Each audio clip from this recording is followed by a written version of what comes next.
want nothing more than for people to come out and see this movie in theaters.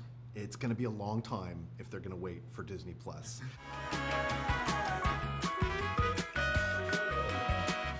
Hi guys, congratulations on Inside Out 2. Thanks, Thank man. you. Yeah, I'm so glad to be at this point and talking with you. It's been a long road. So I'm happy to be here. Yeah, and it's been about 9 years since the first one. Yeah, that's and right. what I love about the footage of 30 minutes so far that I got to see is this sense of belief. That is a strong aspect of it. The belief in characters and the belief system and believing in other people. How do you believe in these characters as you're bringing them to life again, the ones we've already seen, and a belief in these new characters as well? These great characters that, like Pete Docter, the director on the original film, and like you helped create, and bringing back like a lot of the wonderful cast and adding out into the new cast. And then the entire team here at Pixar that makes them come to life.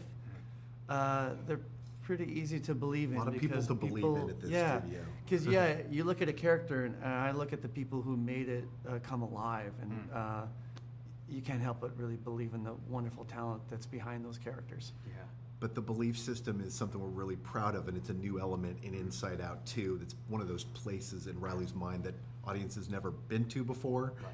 And that's just one of the places we're going to be taking audiences in Inside Out 2. Many new unexplored places to visit in this film. That's amazing. And I talked with Pete Docter about a little over a year ago, Yeah. about the depth of Amy Poehler's voice performance as Joy, which I think is one of the strongest voice performances in a Pixar movie ever. So in working with her, how did you and her approach the depths that Joy is going through in this sequel? I love Amy Poehler. From the first day I met her, I'm like, she is fantastic. I remember Pete and Jonas Rivera, who was the producer on the original film, they're like, you're inheriting a really great cast. We love this cast. And now I've worked with them, I see what he means. I want to put Amy Poehler in everything I do. She's so fantastic to work with. The best direction I can give Amy is just saying, okay, now say it however you want. Gold comes out of that, you know, especially if we worked a line with like this is what it needs to be. And now I go, now that you know what it needs to be about Joy's jealousy of anxiety, doing better than you are. Yeah. Say it however you want. And then so many takes are in the movie because she went off and ad-libbed. No one knows that character better than Amy, right? She developed it, and she loved taking it deeper and going into this new story. Joy is the protagonist of this film, and just going to the next stage of Riley's life and all the challenges Joy is facing in this. Amy just soaked it in and just really connected with it on a deep emotional level. And she just brings so much charm and humor and empathy to that character. Yeah.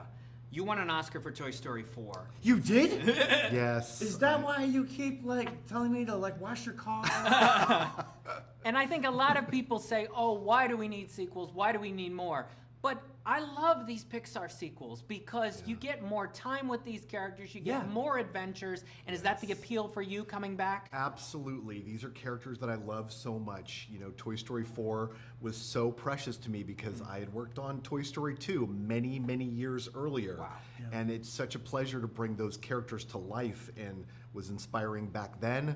And you want to do right by them. You're working for those characters to make sure you don't let them down. Yeah. You've got to have a great story that you believe in and a reason to tell it, and it's got to add to and expand the universe that world is in.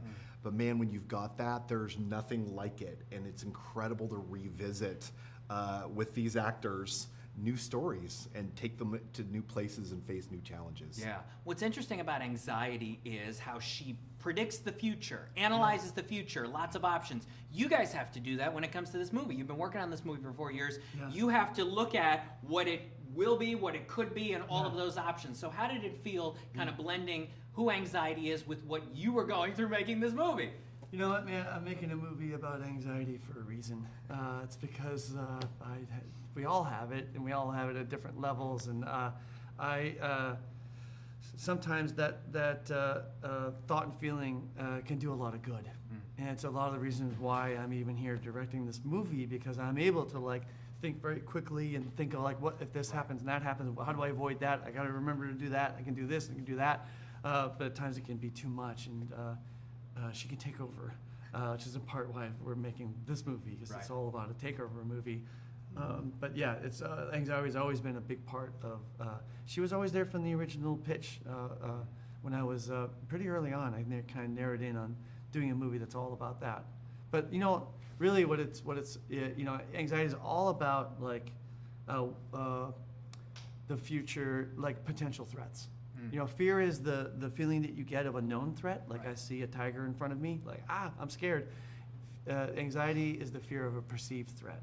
I think there might be a tiger on the corner. Anyway, I mean, there may be one here or there or there. You know what? It's better to assume that they're everywhere, because then we'll stay safe. Right. But that can be extremely overwhelming. But it is all about the future, and a lot of like what this movie is about is learning to go, okay, I hear you, and there may or may not be, but what's right here in front of us? It's about staying in the present.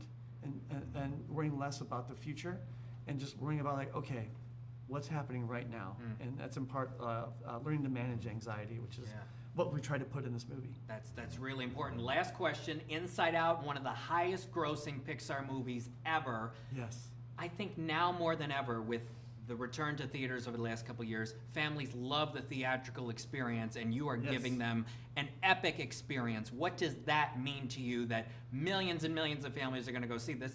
We want nothing more than for people to come out and see this movie in theaters. It's going to be a long time if they're going to wait for Disney Plus. They should come out in June and see it in theaters. We made this film in the 2:3:9 aspect ratio to take advantage of the widest possible screen. There's massive effects sequences in this movie that you have not seen yet in the first 30 minutes. Literal cliffhangers in this film. It's loaded up with detail that you can really only truly appreciate on a big screen. This is what we love more than anything, the communal experience of families and friends coming together to just experience the movie together in a big room with great sound and picture.